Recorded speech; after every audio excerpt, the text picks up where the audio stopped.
पहले पार्ट में हमने देखा कि नेक को सिंगल क्रोशे से कैसे स्टार्ट करते हैं। अब इसे हमें स्लिप स्टिच से ये रो को जॉइन नहीं करना है, बट हमें ऐसे ही स्पाइरल वर्क करना है इसमें। तो ये जो फर्स्ट स्टिच है उसी में हम अगेन सिंगल क्रोशे ही बनाएंगे और स्पाइरली ही इसमें वर्क करते हुए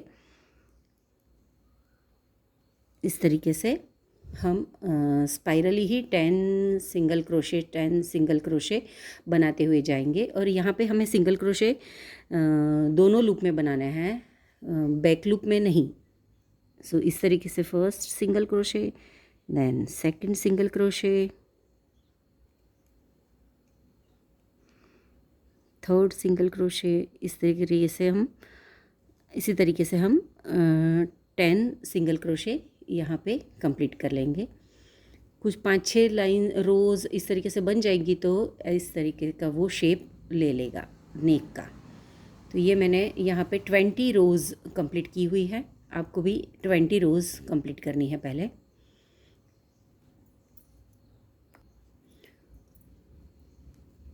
सो ये 2 रोज़ कंप्लीट हो गई है। और इसी तरीके से आपको थोड़ा हैंड टेंशन टाइट रखना है, क्योंकि इसकी स्टिफनेस होनी चाहिए। ये जो स्टिफ होगी तभी वो नेक का शेप पकड़ पाएगी, अदरवाइज़ वो ऐसे गिर जाएगी। तो ये हैंड टेंशन थोड़ा रखना है इसमें, और सिंगल क्रोशे बिल्कुल टाइट बनाने हैं। तो इसी तरीके से आपको ऐसे 20 रोज़ ये कंप्लीट करने हैं। इसमें मैंने 20 रोज़ डाली हुई है।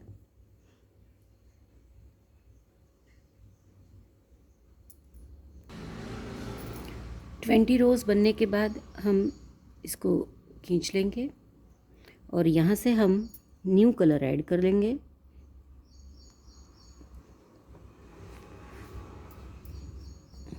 जो हमें उसके थोड़ा लॉन्ग टेल रख के एक नॉट लगाएंगे एंड पुल थ्रू इट।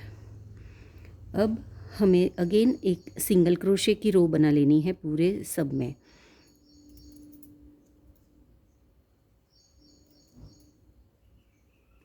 इसी तरीके से पूरा एक राउंड सिंगल क्रोशे बनाना है।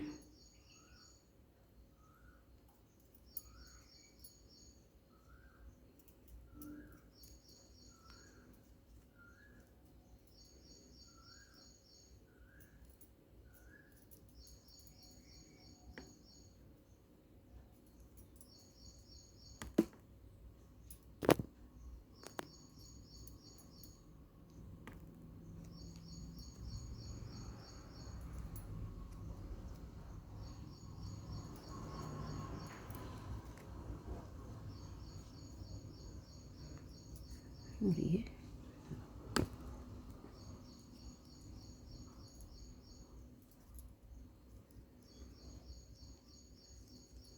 अभी ये जो नेक का ये तरफ वाला हिस्सा है उसी के नीचे से हमें डालना है न्यू कलर। और अभी हम यहाँ पे एक फर्स्ट वन स्कीप करेंगे और नेक्स्ट जो सेकंड कलर आपने लिया है उसके अंदर डालेंगे।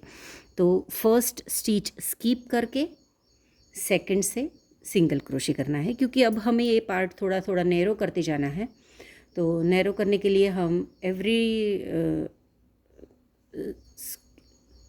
स्टिच में रो में, not every row but every after second row हम एक एक स्किप करते जाएंगे ताकि एक एक स्टिच कम होती जाए। और ये ख़त्म होने से पहले ये टेल पार्ट को हमें अंदर पुश कर लेना है ताकि वो बाहर दिखे नहीं।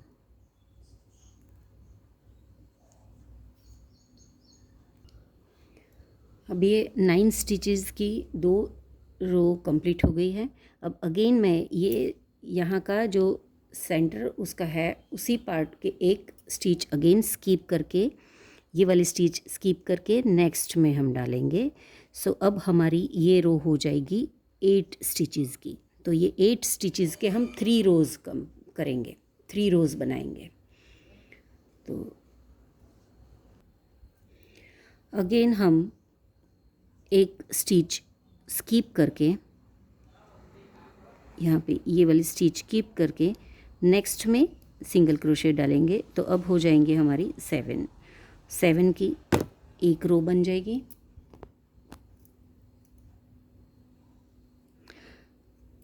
सो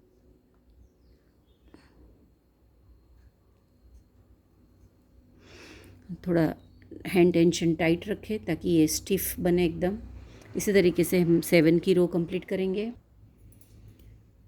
तो 7 की रो कंप्लीट होने के बाद अब हम अगेन एक स्किप करके 6 स्टिचेस में डालेंगे। सो ये एक स्किप करके 6th में सिंगल क्रोशे, नेक्स्ट में सिंगल क्रोशे बना के अब 6 स्टिचेस की रो कंप्लीट करेंगे।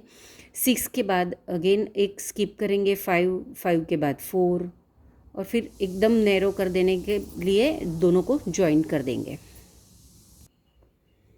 सो अगेन यहाँ पे स्किप करके अब 4 ही स्टिचेस में हम सिंगल क्रोशे बनाएंगे। सो ये वाला स्किप करके नेक्स्ट में सिंगल क्रोशे। सो ये 4 स्टिचेस की एक रो कंप्लीट हो गई। अब हमें इसको सिर्फ एक ही सिंगल क्रोशे तक लेके आना है, बिल्कुल नोक की, चोंच की नोक की तरह। तो उसके लिए हम 2 टुगेदर डाल के इसको क्लोज कर देंगे।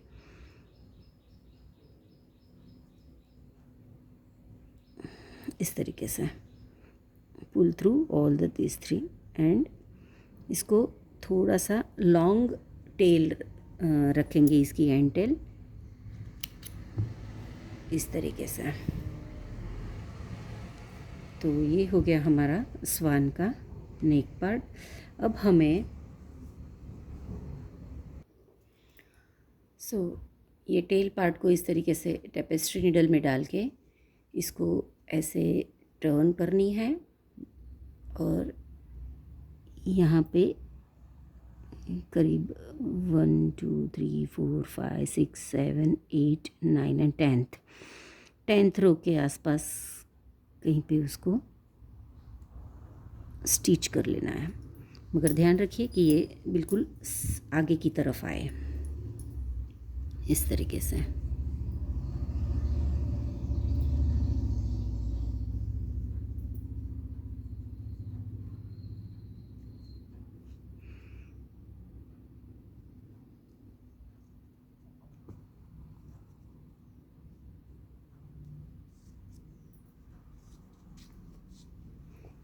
ऐसे इसको फिर नीचे से गांठ लगा दीजिएगा। तो ये हमें इस तरीके से इसको शेप देना है, इस तरीके से स्वान का।